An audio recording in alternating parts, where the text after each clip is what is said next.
गांव से सीधा विलायत ले आया ससुराल। हे सूर्यदेव, जैसे कि आप इस धरती पर अपना उजाला बनाए रखते हैं, वैसे ही आप अपनी कृपा मेरे परिवार के ऊपर हमेशा बनाए रखना। अरे मीरा 5 बजे ही उठ गई, अभी तो बहुत टाइम भी हो गया है। हाँ चाची, मैं तो हर रोज 5 बजे ही उठती हूँ। आपको तो पता ही है, मेरा दिन सूरज के उगते ही शुरू हो जाता है और जब तक मैं उठकर सूर्यदेव की पूजा और पूजा पाठ ना कर लूँ, मुझे सुकून ही नहीं मिलता। क्या बात है, ऐसी ही होती हैं अच्छी लड़कियाँ। एक मेरी लड़की है, मैं उसको बोलती हूँ कि तू भी जल्दी उठा कर और मीरा की तरह पूजा पाठ किया कर, तो कहती है पूजा पाठ की उम्र मेरी नहीं आपकी है, मेरी तो जवानी है, ये सब तो बुढ़ापे में करूँगी। ज्यादातर लड़कियां यही बोलती हैं, लेकिन कल किसी ने देखी है क्या? अगर इस जिंदगी ने बुढ़ापे तक जाने का मौका ही ना दिया तो फिर क्या करोगी? इसीलिए पूजा की और भगवान का नाम लेने की कोई उम्र नहीं होती है। वाह क्या सोच है, अगर हर लड़की ही ऐसे सोचने लगे तो कितना अच्छा होगा। मेरी बेटी तो खुद नहीं जागती है, वही 8-8 बजे तक सोना है उसका तो। अरे माना कि सर्दी हो रही है तो इसका मतलब ये है कि हम सारा दिन बिस्तरों से निकला ही ना करें, आजकल के बच्चे भी ना। अच्छा ठीक है चाची, अब मैं अंदर चलती हूँ, मुझे बाबा के लिए नाश्ता भी बनाना है। मीरा ऐसे बोलकर अपने घर के अंदर को चली गई, जिसके बाद सभी उसकी बातें सोच रहे थे और उससे इस बारे में बात कर रहे थे। ये लड़की कितनी समझदार है, सच में ये जिस घर भी जाएगी ना उसे मंदिर की तरह रखेगी। चल शांति, हम भी अपनी नालायक को उठाने चलते हैं। शारदा और शांति भी ऐसे बोलकर अपने अपने घरों में आ गईं और मीरा अपने घर में अपने बाबा के लिए नाश्ता बना रही थी। चलो बाबा के लिए नाश्ता तो बन गया, अब जल्दी से उन्हें देकर आ जाती हूँ। अरे रुको मीरा, क्या लेकर जा रही है अपने बाबा के लिए? माँ, मैंने बाबा के लिए 2 पराठे और साथ में चाय और गुड़ का काढ़ा बनाया है कि नहीं? सर्दी में बहुत जरूरी है ऐसे बाहर मेहनत करने वाले आदमियों को अच्छे से खाना पीना। हाँ माँ, मैंने बना लिया है, सबसे पहले काढ़ा ही बनने को रखा था। अब मैं जाऊँ? हाँ जा, 1 मिनट यहाँ। हाँ माँ, अब क्या बात है? ये ले, ऐसे ही बाहर मत निकल वरना तुझे सर्दी हो जाएगी। जा जल्दी से देकर आजा नाश्ता, इतने में मैं तेरी चाय बना रही हूँ, ठीक है ना? ममता की बात को सुनकर मीरा मुस्कुरा दी और शॉल को कंधों पर डालकर वो अपने बाप को खेत में नाश्ता देने को चली गई। मीरा एक गांव की सीधी सादी सी लड़की थी, जिसके माँ बाप ना अमीर थे और ना ही गरीब। उसका बाप एक बड़े जमींदार की जमीन पर खेती करता था, जिससे कि उनके घर का खर्चा चल पाता था। मीरा एक बहुत ही ज्यादा समझदार लड़की थी। उसके अंदर हर एक अच्छी आदत थी, जिसकी वजह से उसके गांव के सभी लोग उसे बड़ा ही पसंद करते थे। ऐसी सिलसिला जारी था। एक तरफ मीरा की जिंदगी ऐसे ही गुजर रही थी तो वहीं दूसरी तरफ अजी, अब हमारा राम छोटा सा बच्चा नहीं रहा है, इसके सभी दोस्तों की शादियां हुई जा रही हैं। आप कब इसकी शादी की सुध करेंगे? अरे सुध करनी क्या है, अब तुमने बोला है तो बस चलो इसकी शादी के लिए भी लड़की देखेंगे। वैसे ये बताओ सोलंकी कि तुम्हें लड़की कैसी चाहिए? तुम्हें लड़की यही लंदन की चाहिए या भारत से शादी करके लाने का इरादा है? नहीं, लंदन वंदन की लड़की नहीं। यहाँ रहते हुए मैं 12 साल होने को आए हैं, लेकिन अभी भी हम लोग पूरी तरह से यहाँ के नहीं हुए। ऐसे में तो मैं अपने बेटे की शादी करके विलायती बहू तो नहीं लाऊंगी। उसे हमारे साथ सारी उम्र रहना है तो लड़की वो आएगी जो इस घर को संभाले, हमारे तौर तरीके समझे, ना कि समझौते करे। समझ आया? तो माँ, आप भाई की शादी इंडिया से करेंगी, लेकिन यहाँ लंदन की लड़कियों में क्या खराबी है? ये सभी तो कितनी स्टाइलिश हैं और समझदार भी। सही कहा, और हम लोग भी तो अंगूठा टेक नहीं है, हम इंग्लिश जानते हैं, तो फिर क्या प्रॉब्लम है? और अगर मैं ही यहाँ की किसी लड़की से शादी न करना चाहूँ तो? अच्छा, यहाँ की किसी लड़की से शादी नहीं करनी है आपको देवर जी, तो फिर किससे करनी है? कोई है इंडिया में आपकी गर्लफ्रेंड? नहीं भाभी, ऐसा कुछ नहीं है। माँ, मुझे एक लड़की बहुत पसंद है, अगर इजाजत हो तो मैं आपको बता दूं। हाँ क्यों नहीं देवर जी, माँ जी छोटी नहीं है कि वो आपकी पसंद पर बिदक जाएंगी, क्यों माँ जी?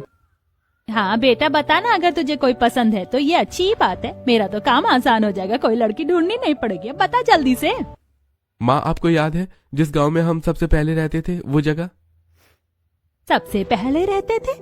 यहाँ लंदन आए हुए हमें 12 साल बीत चुके हैं और उससे पहले हम मुंबई में थे। अच्छा, तू अपनी दादी के गांव की बात कर रहा है? क्यों, है ना, जहाँ हमारा सबसे पहला घर था? हाँ माँ, वहीं पर। आपको याद है वहाँ एक लड़की थी, मीरा नाम था उसका। वो लड़की मुझे बचपन से ही बहुत ज्यादा पसंद है माँ। उसका काम करने का तरीका, लोगों को आदर करने का तरीका, सब कुछ उसका ऐसा है कि मैं आज तक नहीं भुला पाता हूँ। अच्छा माँ, अगर मीरा का पता कहीं मिल जाए तो आप उससे मेरी शादी की बात कर लेना। फर्क नहीं पड़ता कि वो अब कैसी दिखती होगी, लेकिन मुझे वो पसंद है। अच्छा, तो तू मीरा की बात कर रहा है जी। आप समझ गए ना कि कौन सी मीरा? वो है ना गांव में जो थी ममता, और उनके पति अनिल, उनकी लड़की की बात कर रहा है ये। अच्छा अच्छा, अनिल, वो जो जमींदार के यहाँ काम किया करता था, बड़ा ही नेक आदमी था वो। अरे वाह राम, तूने भी किस लड़की को सुझाया है। अगर वो अभी भी वहाँ रहते होंगे तो हमारे गांव से रिश्ता फिर से जुड़ जाएगा। चल ठीक है, मैं उनका पता निकलवा कर इंडिया जाने की फ्लाइट की बुकिंग का इंतजाम करता हूँ। हाँ जी, अगर आज कल में ही जाने का जुगाड़ हो जाए ना तो कर लीजिएगा। क्या है ना कि बस जल्दी से जल्दी ये काम हो जाए तो अच्छा है। सोलंकी और महेश ने गांव की लड़की से अपने विलायती बेटे की शादी करवाने का फैसला ले लिया था, लेकिन उनके घर में सभी इस बात के लिए राजी नहीं थे। ये क्या माँ जी और बाबा, आप एक मामूली सी गांव की गंवार लड़की को इस घर की बहू बनाकर लाएंगे? अरे हमारा कोई स्टैंडर्ड नहीं है क्या? बेटा वो बस गांव की है लेकिन गंवार नहीं है। नहीं, बिल्कुल भी नहीं माँ, आप ऐसा कैसे कर सकते हैं? मामूली सी लड़की को आप कैसे इस घर की बहू बना सकते हैं? हम लोग बिजनेसमैन हैं, हमारे मिलने जुलने वाले सभी स्टैंडर्ड के हैं, सभी की अपनी वैल्यूज हैं। ऐसे में हम अगर एक गांव की लड़की को दिखाकर ये कहेंगे कि हमारे घर की बहू है तो हमारी क्या ही इज्जत रह जाएगी? माँ बाबा आप खुद तो सोचिए, मेरी क्या इमेज रह जाएगी? मेरी फ्रेंड्स की इतनी स्मार्ट और बोल्ड भाभियां आई हैं कि वो भाभी नहीं कहीं की दीवा लगती हैं, और आप एक गाँव वाली को ले आओगे? बस दिशा, बस चुप हो जा यार, बहुत बोल लिया तूने और हमने भी खूब ही सुन लिया है। अरे गवार वो नहीं, इस वक्त गवार मुझे तुम्हारी सोच लग रही है। अरे मीरा बस एक छोटे शहर की रहने वाली लड़की है, या कहो गांव की ही है, लेकिन है तो वो इंसान ही। इंसान का रुतबा ना उसके काम से तय करते हैं, और हमारा जो ये परिवार है ना उसी गांव का है। तो उसे कुछ कहने से पहले तुम ये समझ लेना कि तुम खुद को ही गाली दे रही हो। समझ आया? अरे बस बस बस करो, अभी से लड़ रहे हो। अभी पहले पता तो चल जाए कि वो रहती भी है या नहीं वहाँ, क्योंकि गांव में बड़ी ही कम उम्र में शादियां हो जाती हैं लड़कियों की, और क्या पता उसके माँ बाप बेचारे अमीर थोड़ी थे, कोई लड़का देखकर शादी ही कर दी हो। इसीलिए अभी से ही बहस नहीं करो। सोलंकी ने ऐसे बोलकर अपने घर में फैली हुई लड़ाई का निपटारा करवाया। सोलंकी एक विलायत में रहने वाली अमीर औरत थी जो कि किसी दौर में मीरा के गांव में ही रहा करती थी, लेकिन जब उसके पति का काम बड़ा हो गया तो उन्होंने गांव को छोड़ दिया और वो कुछ दिन मुंबई में रहने के बाद अपने गांव को वापस लौट आई। अब वो लंदन में रह रहे थे और इंडिया आए हुए उन्हें 12 साल बीत गए थे। ऐसे कुछ दिन और गुजरे और आज के दिन पूरा विलायती परिवार इंडिया आने को निकला हुआ था। महेश जी, आपने किससे पूछा था कि वो परिवार अभी भी वहाँ है कि नहीं? वो है ना जो वहाँ के बड़े जमींदार हैं जिनके यहाँ मीरा का बाप अनिल काम किया करता था, उनका नंबर निकल आया था मेरी डायरी में। तो मैंने उनसे पूछ लिया कि अनिल अभी भी वहाँ रहता है कि नहीं। बोले हाँ रहता है और बेटी भी कुंवारी है, लेकिन वो लोग बस उसके लिए रिश्ता ढूंढ ही रहे हैं। अब हम इंडिया पहुंच जाए तो एक दिन तो आराम कर लेंगे और दूसरे दिन चलेंगे रिश्ते की बात करने। उर्वशी भाभी, मैं तो कहूँ कि वो लड़की ही मना कर दे शादी करने को, कि मुझे गांव वाली भाभी नहीं चाहिए। अरे अगर माँ बाबा को इंडियन बहू ही चाहिए तो आपकी तरह किसी बड़े शहर की लड़की को पसंद कर लेते। क्या बात हुई कि एक गांव की ही उठा कर लानी है? मुझसे इस बारे में बात नहीं करो दिशा, मेरा तो पूरा का पूरा मूड ही खराब हो गया है। तुम्हारा क्या है, 1-2 साल बाद तुम अपने मायके में हो, फिर तुम्हारी भी शादी हो जाएगी, लेकिन हम तो ऐसा नहीं कर सकते। हमें तो सारी उम्र उसके साथ ही रहना है। ये भगवान, एक गाँव वाली को मैं दिन रात कैसे झेलूंगी? गांव के लोग क्या इंसान नहीं होते हैं उर्वशी? तुम तो ऐसे कह रही हो जैसे कि किसी बेवकूफ जानवर को तुम्हें झेलना है। आप तो बोलो ही मत।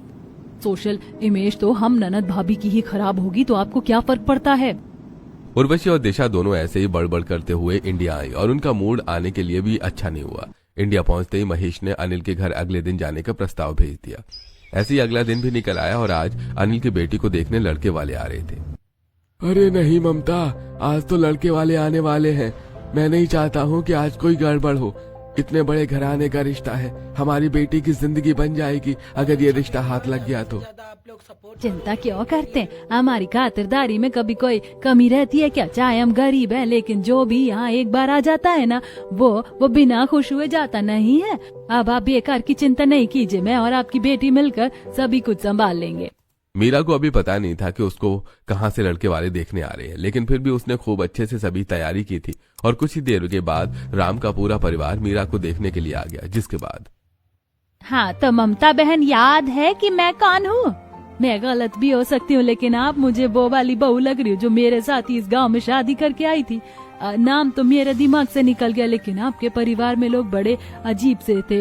वो रोजाना ही आपसे राजमा चावल बनवाते थे ना। अरे हाँ सोलंकी जी, आप मुझे सोलंकी बहन लग रही हो।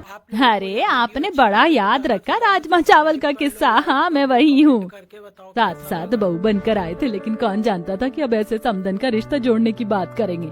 ये देखिए कि हमें विलायत में कोई आपकी बेटी जैसी नहीं मिली जो हमें यहाँ इंडिया ही खींच कर लाई। बस यही तो है किस्मत। अरे मैं अपनी बिटिया को बुलाता हूँ। मीरा बेटा चाय लेकर आओ। अनिल की आवाज लगाने के बाद मीरा एक लकड़ी की ट्रे में नाश्ते का सामान जैसे पकौड़े और गांव के जान पराठे वगैरह लाई और एक ट्रे में उसकी चाय थी। ये लाकर मीरा ने सभी के आगे रख दिया और आदर से सभी को नमस्ते बोलते हुए वहां बैठ गई। ये है हमारी बेटी मीरा। अरे बड़ी ही अच्छी बच्ची है, ये तो जरा भी नहीं बदली है। शांत सा स्वभाव और सभी का आदर, वो बात अभी भी दिखाई दे रही है। यो भाभी, ये तो देखने में किसी बूढ़ी दादी की तरह लग रही है जिनकी जिंदगी में फैशन नाम की चीज ही नहीं होती है। मुझे तो ये दादी अम्मा जैसी लड़की जरा भी अच्छी नहीं लगी। अब चाहे ये इन सभी को कैसी भी लगे, काश की देवर जी ही मना कर दें तो हम इस गंवार से बच जाएंगे। माँ बाबा, मुझे बिल्कुल जैसी लड़की चाहिए थी वैसी ही मिल गई है। अब मुझे किसी और की तलाश नहीं है। मैंने अपना फैसला सुना दिया है, अब आपकी बारी है। राम की बात को सुनकर सोलंकी और महेश मुस्कुरा दिए और बोले, अभी तो हमने पूछा भी नहीं था बेटा कि तुझे ये कैसी लग रही है और कैसी नहीं, लेकिन तूने खुद ही बता दिया। अच्छा चल ठीक है, अब हम सभी क्या बोले, अगर बच्चे राजी हैं तो हम भी राजी हैं। बाकी अब आप बताइए। मुझे तो अब मेरे भाई से ज्यादा बेवकूफ कोई लग ही नहीं रहा। वैसे तो गांव की लड़कियां बेवकूफ होती हैं, लेकिन कभी तो कोई समझदारी का काम कर ही सकती हैं। भाभी जी तुम ही मना कर दो, हमारी जान बच जाएगी। मेरा कब से सपना था कि मेरी शादी शहर में हो, एक बड़े शहर की बहू बनूं। लगता है कि अब वो सपना सच हो रहा है। मुझे बड़े शहर का ससुराल मिला है। मुझे भी ये रिश्ता मंजूर है। मीरा की रजामंदी दिखाने पर राम खुश हो गया और सभी ने एक दूसरे का मुंह मीठा किया। एक हफ्ते बाद की शादी के दिन तारीख अभी ही रख देते हैं। वैसे भी अभी हम छुट्टी में हैं, तो बस अभी ही शादी हो जाएगी। बाकी आप बताएं। एक हफ्ते बाद? लेकिन अभी तो मेरे पास देने को कुछ भी नहीं है। एक हफ्ते के बाद तक मैं कैसे दहेज का इंतजाम करूंगा? भाई साहब कैसी बात कर रहे हैं? हम लोग क्या आपसे दहेज लेंगे? दुल्हन ही दहेज है, आप अपनी बेटी देंगे, हमें और कुछ नहीं चाहिए। आप अपने मन को बस पक्का कीजिए कि क्या एक हफ्ते बाद आपकी हिम्मत होगी इसको विदा करने की। आप इतने बड़ा कर्म कर दिया हम गरीबों पर, तो अब हम क्या ही करेंगे। आप इसे ले जाना एक हफ्ते बाद ही। अगर दिल मजबूत करने को कहेंगे तो सारी उम्र हमसे ये नहीं हो पाएगा। ममता ने ऐसे बोलकर लड़के वालों के आगे हाथ जोड़ दिए, जिसके बाद एक हफ्ते के बाद की ही विदाई का वक्त तय हो गया। शादी के जोड़ा वगैरह भी सब सोलंकी के घर से ही आया था और आज मीरा अपने ससुराल के लिए अपने मायके से विदा हो रही थी। सभी एयरपोर्ट पर थे और माँ बाबा अपना ख्याल रखना। माँ बाबा को सर्दी भर गुड़ का काढ़ा देती रहना। हाँ आजा बहू, अब जहाज चलने वाला है, जल्दी से सभी बैठो और सीट बेल्ट बांध लेना। महेश मीरा को अंदर लेकर गया और अब जहाज ने लंदन की उड़ान भर ली थी। क्या मेरे ससुराल वालों का शहर इतना ज्यादा दूर है कि हम लोग जहाज से जा रहे हैं? मीरा को अभी तक पता नहीं था कि वो भारत की नहीं बल्कि एक विलायती ससुराल की बहू बनी है। अभी वो ऐसे ही सोच ही रही थी कि तभी उसकी जिठानी बोल पड़ी। माँ जी अब तो लंदन जाने में भी कम से कम 8 से 10 घंटे का वक्त तो लग ही जाएगा ना। चलिए तब तक तो मैं सो रही हूँ। वैसे भी इस शादी ने बड़ी नींदें उड़ा रखी हैं, अब जरा नींद आएगी। मेरा भी सेम है भाभी, मैं भी सो रही हूँ। क्या कहा इन लोगों ने? लंदन? मेरी शादी लंदन के ससुराल में हो गई है? मतलब कि मैं अपना देश छोड़ रही हूँ? सुनिए राम जी, हम लोग कहाँ जा रहे हैं? हम लोग लंदन जा रहे हैं। क्यों, तुम्हें पता नहीं है मीरा कि तुम्हारे ससुराल में सभी लोग लंदन के हैं? मेरे ससुराल में सभी लंदन के हैं? मतलब कि हम भारत को छोड़ रहे हैं? अब लंदन जा रहे हैं तो जाहिर है कि भारत को हम छोड़ ही रहे होंगे। भाभी आपकी तो बातें ही अभी से गंवार हैं। 1 मिनट, तो क्या आपको पता नहीं था कि आपकी शादी लंदन वाले ससुराल में हो रही है? बोलिए। नहीं, मुझे नहीं पता था ननद जी। लो कर लो बात। वैसे सही कहते हैं लोग कि काला अक्षर भैंस बराबर ही होता है। अगर आपको पता होता तो हो सकता था कि आप इस रिश्ते के लिए हाँ ही नहीं करती, क्यों है ना? हाँ वो तो शादी को हाँ करने से पहले जरा पूछताछ तो कर लेती कि लोग कहाँ के हैं और कहाँ के नहीं। हो सकता है कि हम आपसे बच जाते। अब गांव वाली पहुंचेगी विलायत। दिशा, फिर से तू ऐसी ही बातें कर रही है। अपनी भाभी से ना तमीज से पेश आया कर। राम की बात को सुनकर दिशा चुप हो गई, लेकिन मीरा समझ गई थी कि उसके ससुराल में उसके साथ कैसा बर्ताव होने वाला है। कुछ देर में सफर भी खत्म हो गया और अब मीरा गांव से अपने विलायत के ससुराल आ चुकी थी। जहां अभी सब अपने घर के अंदर जा रहे थे। एक एक करके सभी घर के अंदर आ गए, लेकिन मीरा नहीं आई। बहू बाहर ही क्यों रुक गई, अंदर आओ ना। माँ जी ऐसे ही आ जाओ, मेरा मतलब मेरा गृह प्रवेश। ओहो, अब घर में आते ही तुम अपनी गंवार बातें मत करो, समझ आए? ये लंदन है, भारत नहीं। यहाँ बहुओं का कोई गृह प्रवेश अलग से नहीं होता। बस तुम आ गई हो तो घर के अंदर आ जाओ, हो गया गृह प्रवेश। वही तो भाभी, ये लंदन है, लेकिन आप लोग तो विलायती नहीं हो ना, आप तो भारतीय हो। तो यहाँ आने के बाद अपनी परंपराओं को भूल जाना कोई अच्छी बात तो नहीं है ना। इसीलिए आप यहाँ के नहीं, अपने तरीके से चलिए। अपनी सोच अपने। हाँ बहू, तूने सही कहा, तूने तो आज मेरी आंखें खोल दी बच्ची। माँ आप चुप कर, तू क्या जाने भारतीय परंपराओं को, जिसने होशी विलायत में संभाला हो। बहू मैं अभी करवाती हूँ तेरा गृह प्रवेश, जो मेरे पास है उसी से। सोलंकी के घर में कोई भी गृह प्रवेश करवाने के हिसाब से सामान नहीं था। वो एक बड़े से बाउल में चावल लाई और वहीं उसने मीरा के पांव के पास रख दिए। मीरा उनको गिराते हुए घर के अंदर आई और हाय मेरी बहू कितनी अच्छी लग रही है। बहू तूने तो ये रस्म करके मेरा दिल खुश कर दिया। भले ये वैसे नहीं हो जैसा कि हमेशा होता है, लेकिन मुझे काफी अच्छा लगा। सोलंकी की बात को सुनकर मीरा काफी ज्यादा खुश हुई और फिर वो सभी आराम करने को अपने कमरों में अंदर चले गए। ऐसी सिलसिला जारी था और आज मीरा की ससुराल की पहली सुबह थी। सुबह हो गई। इस विलायती बिस्तर पर तो काफी अच्छी नींद आई, एक एक हड्डी में आराम उतर गया। अब उठ जाती हूँ और सूर्यदेव की पूजा कर लेती हूँ। मीरा सुबह सुबह जल्दी ही उठ गई और उसने सबसे पहले सूर्यदेव की पूजा की। अरे यहाँ तो कोई भी जागा हुआ नहीं है, ये क्या बात हुई? क्या ये विलायती लोग सुबह जल्दी उठते नहीं हैं? कोई नहीं, मैं मंदिर में प्रसाद रख देती हूँ और पूजा कर लेती हूँ, इतने में तो सभी उठ ही जाएंगे। मीरा ऐसे बोलकर रसोई में चली गई और प्रसाद के लिए लड्डू बनाने लगी। खटपट की आवाज से घर वालों की नींद में खलल हो रही थी। मीरा ने प्रसाद बनाया और वो घर के मंदिर को ढूंढने लगी। यहाँ इस घर में मंदिर कहाँ पर है? मुझे तो कहीं मिल ही नहीं रहा है। क्या ये लोग पूजा पाठ करते भी हैं या नहीं?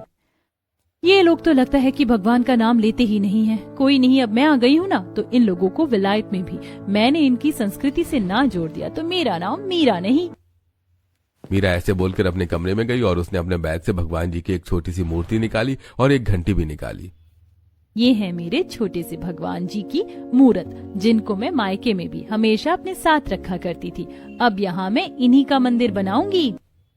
मीरा ने कोने में को भगवान जी के मूर्त को रखा और उसने घंटी को बजाते हुए पूजा करनी शुरू कर दी। उसके भजन की आवाज सुनकर सभी घर वाले वहां आ गए और भाभी क्या है, सुबह से क्या राग क्यों गा रही हो? हम लोगों को सोना है, नींद आ रही है। ये सोने का नहीं, तो जागने का वक्त है। अब नहीं उठोगे तो कब उठोगे? ओम जय जगदीश हरे, स्वामी जय जगदीश हरे। चुप हो जाओ, सुबह सुबह तुम्हारी आवाज कानों को चुभ रही है, तुम्हें ये पता भी है? 6 बज रहे हैं, आपको अब जागना चाहिए। हमारे में कुंवारी लड़कियां भी 6 बजे से ज्यादा नहीं सोती थी, और जो सोती थी उनको कोई नहीं अच्छा बोलता था।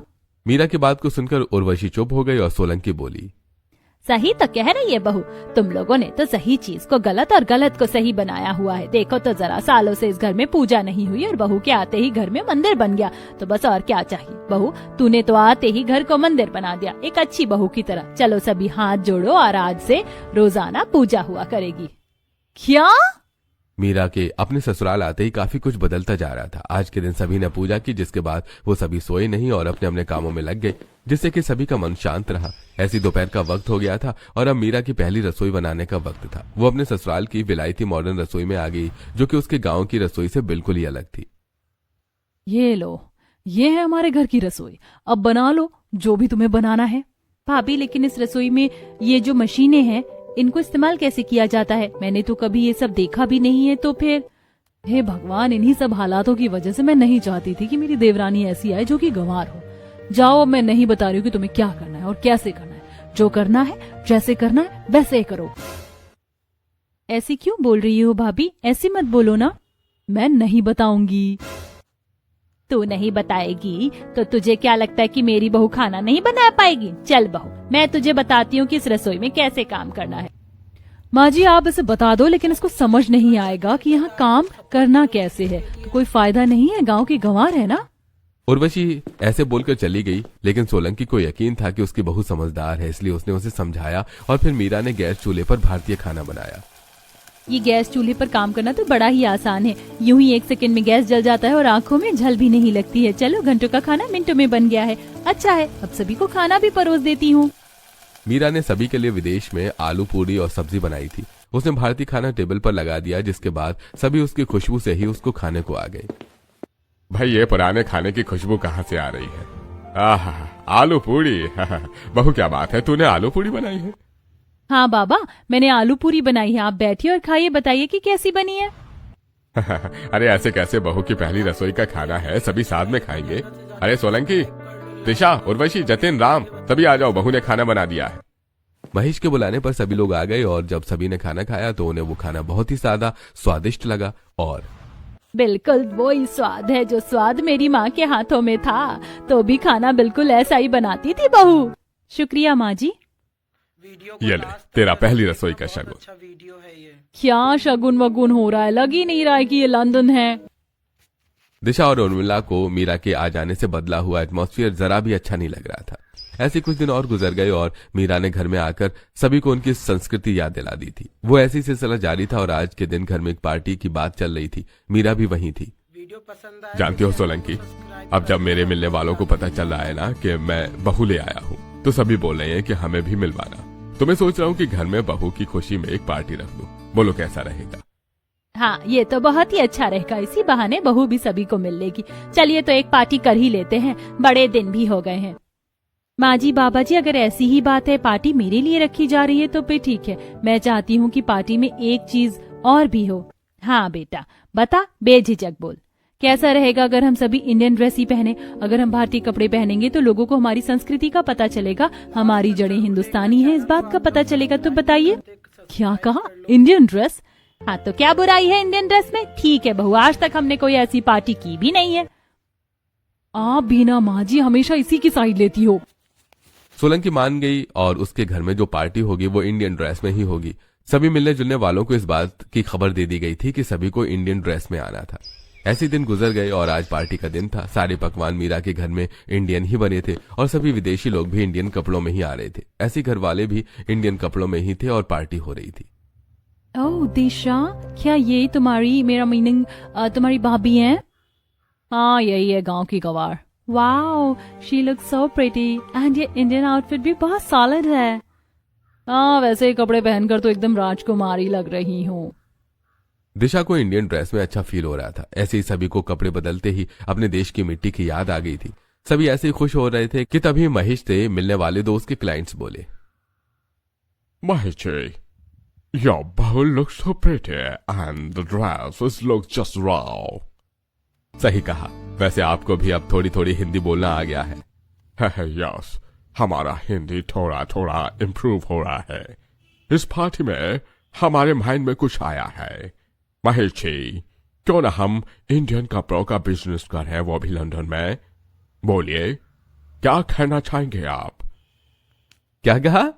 महेश अपने दोनों मिलने वालों की बात को सुनकर खुश हो गया। बस फिर क्या था, मीरा भले ही गांव की थी लेकिन अपने परिवार वालों के लिए वो काफी ज्यादा किफायती साबित हुई थी। सभी को ये इंडियन थीम पार्टी बहुत ही ज्यादा पसंद आई और सभी ने उसकी काफी तारीफ की, जिससे कि घर वालों का मन भी खुश हो गया। और पार्टी के बाद, भाभी माफ करना, हम आपको गंवार गंवार बोलते रहे, लेकिन आज इंडियन कपड़ों में मैंने इंडियन ब्यूटी को फील किया। सच में हमारा कल्चर सभी से बहुत अलग है और ऊपर भी है। मुझे माफ करना, अभी तक मैंने जो जो भी बोला गलत बोला। मेरी तरफ से भी सेम है, मुझे भी माफ करना। दिशा और उर्वशी को भी अब अकल आ चुकी थी और अब सभी मिलजुल कर खुशी खुशी रहते थे।